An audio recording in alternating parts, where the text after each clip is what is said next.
కడవరకు ఆత్మీయతను కాపాడుకున్న ఆ వ్యక్తి ఎవరు? ఎలా కాపాడుకున్నాడు? మనం కాపాడబడాలంటే మనం ఎలా బ్రతకాలి? దివ్యమైన సందేశం తప్పకుండా బుధవారం రాత్రి లైవ్లో పాలు పంపులు పొందగలరని ప్రేమతో తెలియచేస్తూ, ప్రాముఖ్యంగా గురువారం 10వ తారీఖు నేను ఏలూరు దైవజనులు జ్యోతిరాజయ్య గారి దగ్గరకు వస్తూ ఉన్నాను. ఏలూరు పరిసర ప్రాంతాల్లో ఉన్న ప్రజలను ప్రేమతో ఆ స్థలానికి ఆహ్వానిస్తూ ఉన్నాం. మంచిది. ఈ దినం పరిశుద్ధాత్మ దేవుడు ఓ ప్రత్యేకమైన సందేశం మీతో పంచుకోమని కొన్ని దినాల నుంచి ఆత్మదేవుడు నా హృదయాన్ని రేపుతూ ఉన్న ఓ దివ్యమైన వర్తమానం. రండి ధ్యానించుదాం.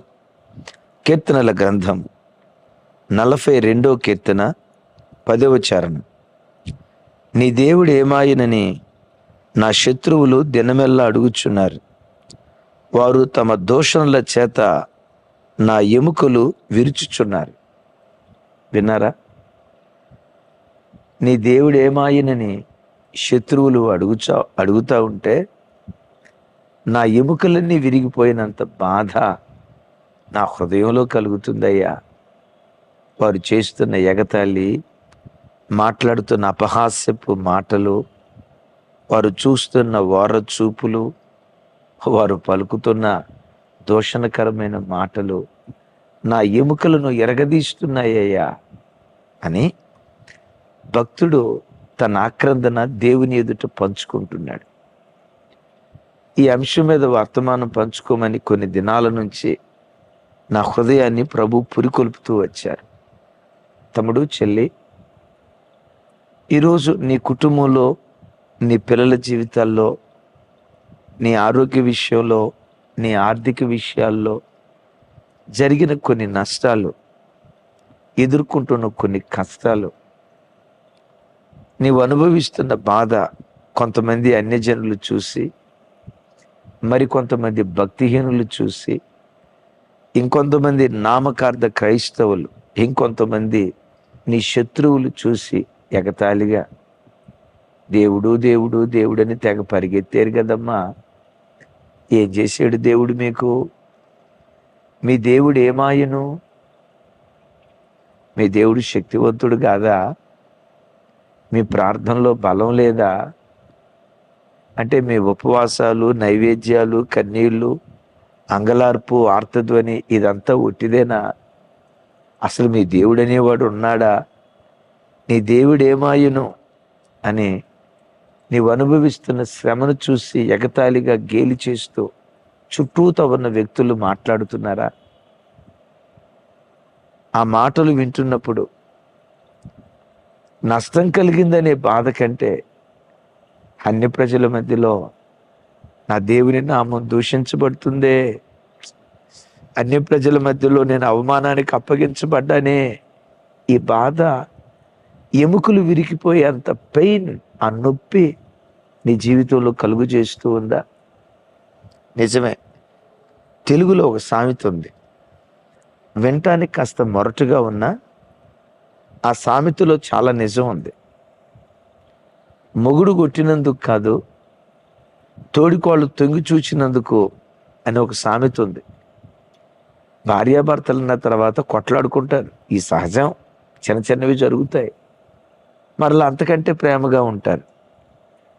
అయితే ఆ పక్కెంటోళ్ళను తొంగి చూశారనుకోండి, ఇక తొంగి చూసినా పర్వాలేదు, చూసిన తర్వాత ఇక ఈ అమ్మలక్కలకి చెప్పుకుంటా మాట్లాడే మాటలు ఉన్నాయి కదా, అది ఏ స్త్రీకైనా గుండెల్లో వేదన కలుగు చేస్తుంది. మన జీవితాల్లో దేవుడు మనకు శ్రమలు అనుమతించినా మనకు తెలుసు, శ్రమ నొందిన ఏండ్ల కొలది సమృద్ధిని అనుభవిస్తామని. ఒప్పుకుంటారా? ఒప్పుకోరా? నేటి శ్రమ రేపు మహిమగా దేవుడు మారుస్తాడు. ఒప్పుకుంటారా? ఒప్పుకోరా? ఈనాటి అరణ్యం రేపు పాలు తేనెలు ప్రవహించే కనానుకు సంకేతం.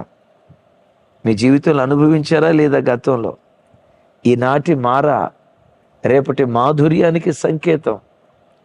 జీవితంలో ఎన్నో రుచి చూసాం కదా, ఇలాంటి అద్భుతాలు ఎన్నో నీ జీవితంలో కనులారా చూసావు కదా. ఆయన మంచితనం నీకు తెలుసు, ఆయన ప్రేమ నీకు తెలుసు, ఆయన గొప్పతనం నీకు తెలుసు. ఆయన భీకర కార్యాలు తనివి తీరా నువ్వు అనుభవించావు. అయితే ఈ శ్రమలు జీవితంలో వచ్చినప్పుడు వాటిని ఎంతైనా నువ్వు భరించడానికి సిద్ధపడతావు.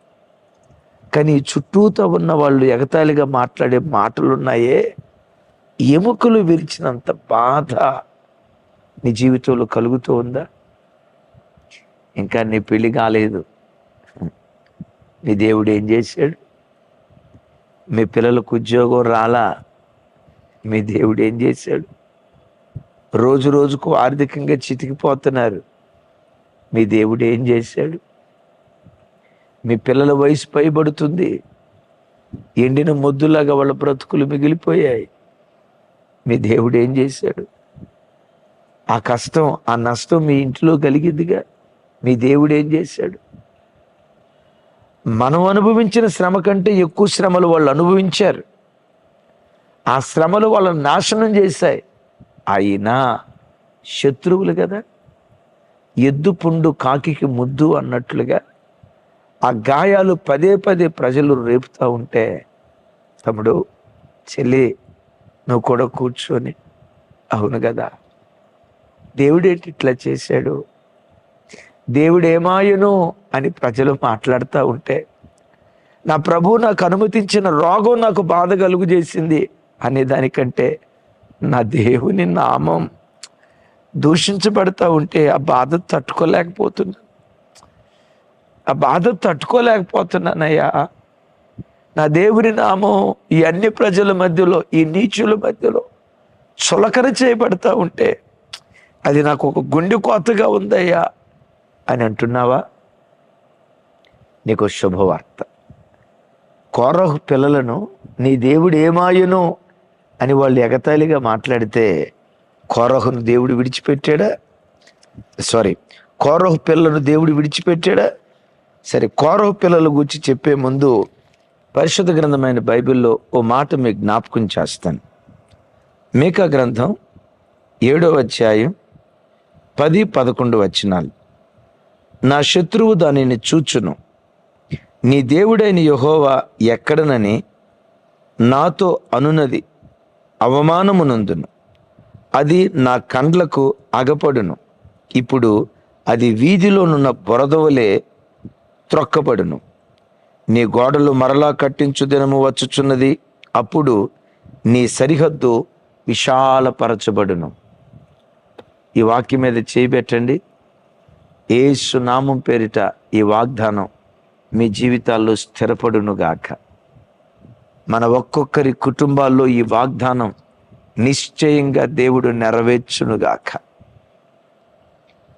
పడిపోయినా, పతనమైపోయిన, శత్రువుల చేత ఆక్రమించబడిన ఇశ్రాయేలు దేశాన్ని, ఇశ్రాయేలీలను చూచి శత్రువులు ఇలా మాట్లాడుతున్నారు, నీ దేవుడేమాయను, నీ దేవుడు ఎక్కడ, మా దేవుడే నిజదేవుడు అంటారు కదా, మా దేవుడు తప్ప వేరొక దేవుడు లేడంటారు కదా, మేము పెట్టిన ప్రసాదాలు మీరు తినరు కదా, మేము ఇక తెలుసు కదా, వాటి దగ్గరికి మీరు రారు కదా, మీ దేవుడు గొప్ప దేవుడైతే ఎట్లా ఎందుకు జరిగింది, నీ దేవుడేడి, నీ దేవుడు ఎక్కడా అని శత్రువులు మాట్లాడుకుంటే వాళ్ళతో అంటాడు, నీ దేవుడేడి అని మాట్లాడుకున్న శత్రువు నిశ్చయంగా అవమానం పొందుతాడు.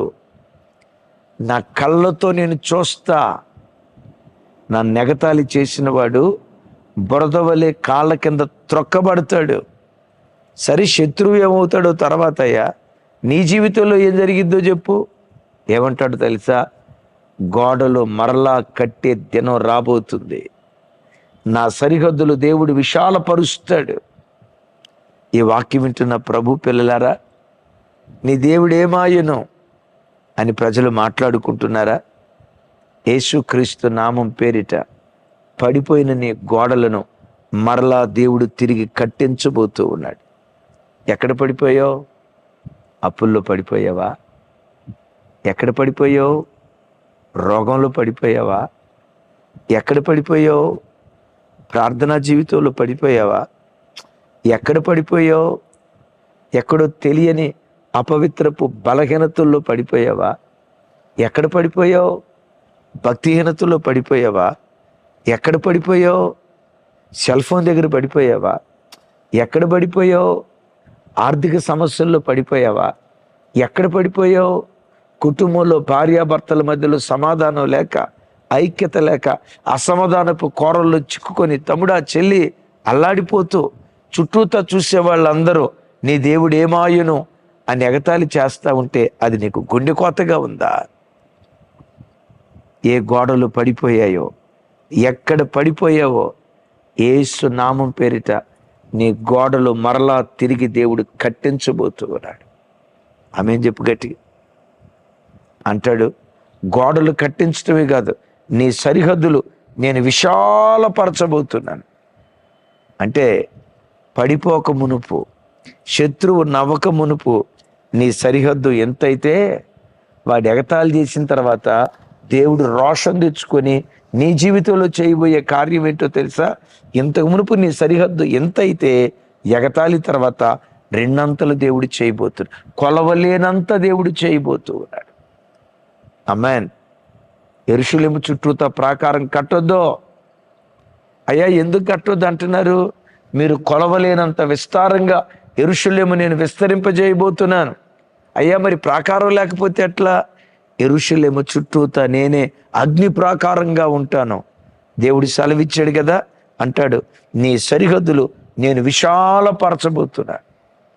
నీ వ్యాపారాన్ని దేవుడు విశాలపరచబోతున్నాడు. దేవుడు నీకు ఇచ్చిన చేతి పనులను విశాలపరచబోతున్నాడు.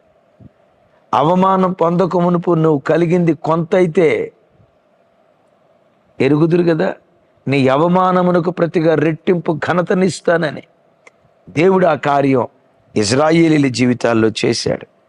నీ దేవుడు ఏమాయనో అని కోరహు కుమారులను గూర్చి ఎగతాళిగా మాట్లాడితే, ఎగతాళి చేయబడిన ఆ కోరహు కుమారులు దేవుని మందిరంలో ప్రధాన గాయకులుగా మారిపోయారు. కీర్తనలు రాసేవారిగా మారిపోయారు. రాజైన దావీదుకి ఆలోచనకర్తలుగా మారిపోయారు. దేవుని మందిరాన్ని కాపాడే ద్వారపాలకులుగా దేవుని కొరకు మార్చబడ్డారు. ఎంత గొప్పగా దీవించబడ్డారో. నీ దేవుడు ఏమాయను ఏమయ్యేదే ఉందిరా. మా దేవుడు మా మధ్యలోనే ఉండి మా అవమానానికి ప్రతిగా రెట్టింపు ఘనత మా దేవుడు మాకు అనుగ్రహించాడు. పడిపోయిన మా గోడలను తిరిగి దేవుడు కట్టాడు. మా సరిహద్దులను దేవుడు విశాలపరిచాడు. అయితే ఓ మాట, ఇలాంటి కార్యం చేయాలంటే జీవితంలో ఎన్నడూ విశ్వాసాన్ని కోల్పోకు. ఇలాంటి పరిస్థితుల్లో ఉన్న ఇశ్రాయేలీలు ఏమన్నారో తెలుసా? నీ దేవుడు ఏమాయను, నీ దేవుడేడి అని అంటా ఉంటే మేకా భక్తుడు అంటాడు కదా, 7వ అధ్యాయం 8వ వచనం, నా శత్రువా నా మీద నువ్వు అతిశయపడవద్దు. నేను క్రింద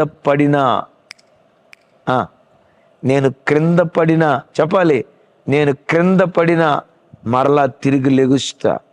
నేను చీకటిలో ఉన్నాను అనుకున్నావేమో, యెహోవా నాకు వెలుగుగా ఉంటాడు. అరే, శత్రువు మీద సవాలు విసిరాడు సార్. తను కృంగిపోయిన స్థితిలో, అవును దేవుడు నా బ్రతుకులో ఏం చేశాడు అని అనలా. ఏమంటాడు తెలుసా? నీ దేవుడు ఏమాయను అని అంటావా? శత్రువా నా మీద నువ్వు అతిశయపడద్దు. నేను ఈరోజు పడిపోయాను అనుకున్నావా? మరలా దేవుడు లేవనెత్తుతాడు.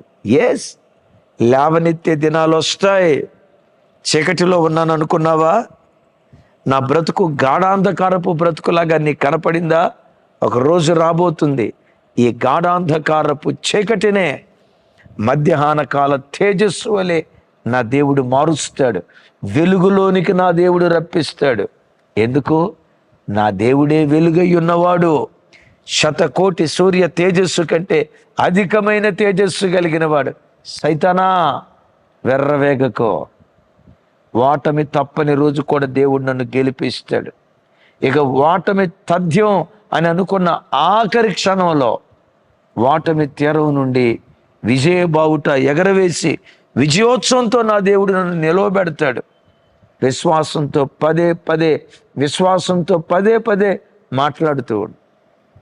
శత్రువుల మాటలు విని నువ్వు కృంగిపోయి, అవును కదా దేవుడు నాకేం చేశాడు, అవును కదా దేవుడు నాకేమిచ్చాడు అని శత్రువుకు నువ్వు అవకాశం, వాడికి వాడికి బలాన్ని ఇవ్వకో. ఆ శ్రమలోనే సింహగర్జన చేయి. అపాయాల మధ్యలోనే విశ్వాసపు వాక్కు పలుకు. మరణాంధకారపు లోయలలోనే జీవపు వాక్కు మాట్లాడు. నీ విశ్వాసాన్ని దేవుడు కనపరిచి ఆ శత్రువు అవమానం పొందేటట్లుగా, అయ్యయ్యో వీళ్ళని అనవసరంగా అన్నానురా, నిజంగా వీళ్ళ దేవుడు గొప్ప దేవుడు, వీళ్ళ ప్రార్థన దేవుడు మర్చిపోలేదు, వీళ్ళ కన్నీళ్లు వీళ్ళ ఉపవాసాలు వ్యర్థం కాలేదని నిందించిన నోరే, విమర్శించిన నోరే ప్రశంసించేటట్లుగా నీ బ్రతుకులో దేవుడు కార్యం చేయునుగాక. తమ్ముడు, చెల్లి, ఈ మాట మీతో పంచుకోమని గడిచిన కొన్ని రోజుల నుంచి నా హృదయాన్ని రేపుతూ ఉన్నాడు. చుట్టూతా అన్ని ప్రజలు, భక్తిహీనులు, నామకార్థులు, నీ కీడును కోరుకునే శత్రువులు గుచ్చి ఇదే మాట మాట్లాడుతున్నారా? ఈ మాట నీ కోసం. నీ దేవుడేమాయను? నీ దేవుడేడి? దేవుడుంటే ఎలా? ఈ మాటలను బట్టి ఎముకలు విరిగిపోయినంత బాధ కలుగుతుందా? ఈ మాటను బట్టి ధైర్యంగా దేవుని స్తుతించు. ఈ వాగ్దానం నీ జీవితంలో, నీ కుటుంబంలో, నీ పిల్లల జీవితాల్లో, నీ ఆర్థిక విషయాల్లో ఈ వాగ్దానాన్ని దేవుడు నిశ్చయముగా నెరవేర్చునుగాక. ఆమేన్. ప్రార్థన చేస్తాను. అందరూ ప్రార్థనలో ఏకీభవించండి. మీ కొరకు ప్రార్థన చేస్తాను. అవకాశం ఉంటే ఆ వాగ్దానం మీద మీ చేయి పెట్టుకోండి. ఆ వాగ్దానం మీద మీ చేయి పెట్టుకోండి. నా శత్రువా, నా మీద నువ్వు అతిశయపడవద్దు, నేను కింద పడినా తిరిగి లెగుస్తా. నేను చీకటిలో ఉన్న యెహోవా నాకు వెలుగుగా ఉంటాడు. నా గోడలు దేవుడు కట్టిస్తాడు, తిరిగి నా సరిహద్దులు విశాలపరుస్తాడు. ఆ వాగ్దానం మీద చేపెట్టుకుంటారా? ప్రార్థన. తండ్రి, ఇదేనా మీరు మాతో మాట్లాడిన శ్రేష్టమైన మీ మాటలకై స్తోత్రాలు. ఏ ప్రజలు ఎగతాళిని అనుభవిస్తున్నారో, ఏ ప్రజలు నిందను అనుభవిస్తున్నారు, ఏ ప్రజలు అన్ని జనుల మాటలే తోటాలుగా మారి గుండెలకు గాయాన్ని కలుగు చేస్తున్నాయో, దేవా, ఆ అన్య ప్రజల మధ్యలో ఇదిగో ఈ ప్రార్థనలో ఏకీభవిస్తూ ఈ వాగ్దానాన్ని పట్టుకొని ఎందరైతే ప్రార్థిస్తున్నారో వారందరి జీవితాల్లో గొప్ప కార్యాలు మీరు చేయుదురుగాక. పడిపోయిన వారి గోడలు మరలా తిరిగి కట్టుదురుగాక. అయ్యా, సరిహద్దులు విశాలపరుస్తానన్నావు. నింద రాకమనుపు వారికి మీరిచ్చిన హద్దు కొంతే. నింద తర్వాత ఆ హద్దును విస్తరింపజేసి ఎంతో ఇచ్చావు. ఏ ప్రజల మధ్యలో అవమానపరచబడుతున్నారు, ఏ ప్రజల మధ్యలో దూషించబడుతున్నారో అదే ప్రజల మధ్యలో నీ ప్రజల తలలు పైకెత్తుదురుగాక.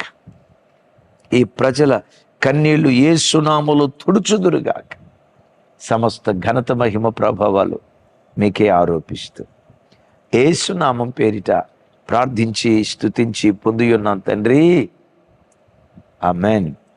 తండ్రి అయిన దేవుని ప్రేమ, కుమారుడైన యేసుక్రీస్తు వారి దివ్యకృప, పరిశుద్ధాత్మ దేవుని అన్యోన్య సహవాసం మనకు సకల పరిశుద్ధులకు సదా తోడయుండి ఈ వాగ్దానాన్ని నిశ్చయంగా ప్రతి వారి జీవితాలలో స్థిరపరచునుగాక.